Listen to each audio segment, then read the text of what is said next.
Bonjour, nous sommes le mercredi 17 juillet 2024 et nous allons parler du pays du soleil levant, le Japon, et de son premier ministre qui présente ses excuses aux victimes de stérilisation forcée.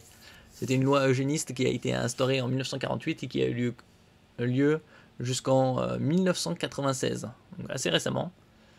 Curieusement, à la fin de cette campagne de stérilisation, de cette loi eugéniste, en 1996, de l'autre côté du Pacifique, au Pérou, en Amérique du Sud, l'ex-président du Pérou, Alberto Fujimori, d'origine nippone, lui commençait une campagne de stérilisation de 96 à 2000.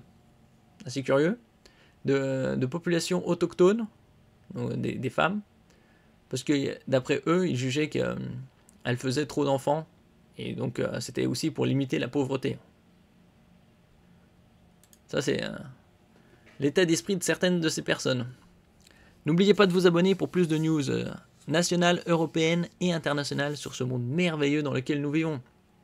Le gouvernement japonais reconnaît qu'environ 16 500 personnes ont été stérilisées de force en vertu d'une loi eugéniste instaurée en 1948 dans le but de prévenir la naissance d'enfants alors jugés défectueux. Et donc, le premier ministre japonais, Fumio Kishida, celui-là, présente ses excuses lors d'une rencontre avec les victimes de la politique de stérilisation forcée du pays entre 1948 et 1996. Alors qu'entre 1996 et 2000, au Pérou, il y avait une campagne de stérilisation des femmes autochtones de certaines régions du Pérou par le président d'origine nippone. Le Japon continue son devoir de réparation. Le premier ministre japonais Fumio Kishida a présenté ses excuses mercredi 17 juillet aux victimes d'une loi eugéniste, aujourd'hui caduque, qui a conduit à la stérilisation forcée des milliers de personnes dans l'archipel nippon entre 1948 et 1996. Alors qu'actuellement, le Japon, depuis 2005, connaît un déficit démographique. Il y a plus de morts que de naissances. La Cour suprême japonaise avait jugé début juillet que cette loi était inconstitutionnel et qu'un délai de prescription de 20 ans ne pouvait pas être appliqué pour les demandes d'indemnisation des victimes. Une victoire majeure pour celle-ci. La responsabilité du gouvernement dans l'application de cette loi eugéniste est extrêmement lourde, a déclaré M. Kishida à Tokyo. J'exprime mes excuses les plus sincères au nom du gouvernement, a-t-il déclaré en s'inclinant devant un groupe de victimes. Oui, après, les réparations financières, c'est une chose, c'est minime, hein, par rapport aux dégâts créés. Il s'est également engagé à prendre de nouvelles mesures pour s'assurer que celles-ci reçoivent une indemnisation supplémentaire par rapport au paiement de 3,2 millions de yens, environ 18 500 € au cours actuel, annoncé en 2019, qui avait été jugé trop faible. 18 500 €, c'est pas un an de salaire. Hein. Bientôt, une loi au Parlement. Instaurée en 1948, en pleine explosion démographique au Japon, oui, le Japon avait perdu 2 millions de militaires et un peu plus de 1 million de civils. Le Japon, au lendemain de la guerre, avait à peu près 70-75 millions d'habitants. Et au plus haut, la population avait atteint 128-130 millions. Là, elle est un peu en dessous de 125 millions.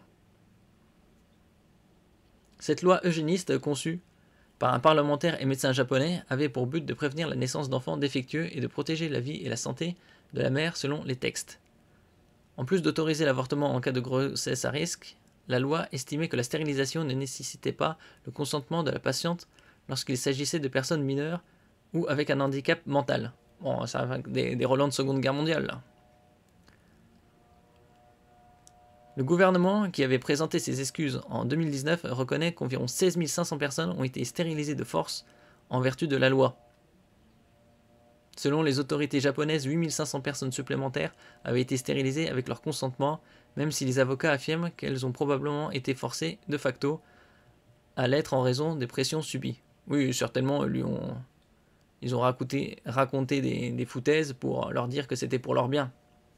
Comme ça s'est passé au Pérou, avec des populations autochtones qui étaient en partie analphabètes. Le nombre des opérations avait diminué jusqu'à devenir minime dans les années 1980 et 1990, avant que la loi ne soit finalement abrogée en 1996. Cette sombre période de l'histoire japonaise a été remise sous le feu des projecteurs lorsqu'une femme d'une soixantaine d'années a poursuivi le gouvernement en 2018 pour une opération qu'elle avait subie à l'âge de 15 ans, ouvrant ainsi la voie à des poursuites similaires. Bon, il y a pas mal de victimes qui n'ont pas eu de réparation, puisque les premières stérilisations forcées datent de 1948.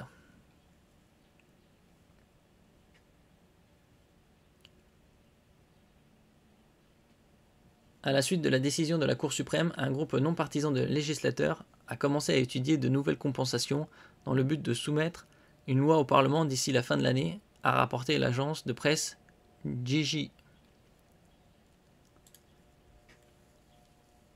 Et donc c'était pareil au Pérou, avec les populations de certaines régions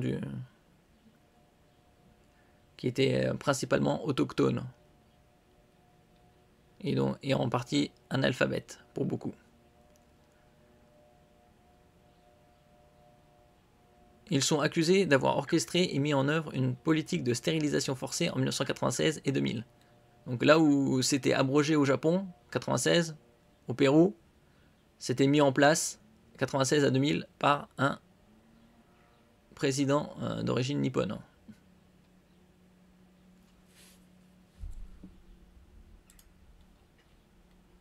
Merci pour votre écoute. N'oubliez pas de mettre un j'aime, un commentaire, de partager et de vous abonner à la chaîne. À la prochaine fois.